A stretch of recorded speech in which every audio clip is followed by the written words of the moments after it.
Hi teachers, we're going to learn about creating assignments. One of the assessments available with your free teacher account. To create an assignment, go to your dashboard and click on the Assessments tab. Then click Create. Choose Assignments, then click Continue. On the next screen, select your curriculum and grade level from the drop-down menus. If you want your class to review older content, you can select another grade from here to practice last year's lessons. Then select the skills you're teaching from the list below.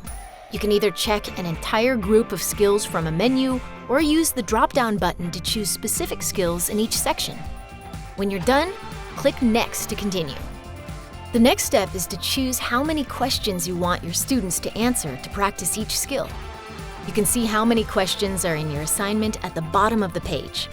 When you're happy with the number of questions you've selected, click Next. Finally, choose a name for your assignment, as well as which students you want to work on it. You can select an individual student, a group of students, or your whole class. Click Next, then select the days you want the assignment to start and end on. Click Create, and you're done. The student or students you selected will now see the content you've chosen for the assignment in-game. If you need to edit your assignment, you can do so at any time from the Assessments tab in your dashboard. From there, just click on the assignment, then click Edit. To see how your students are doing with the assignment, click View Report from the same menu. Happy teaching!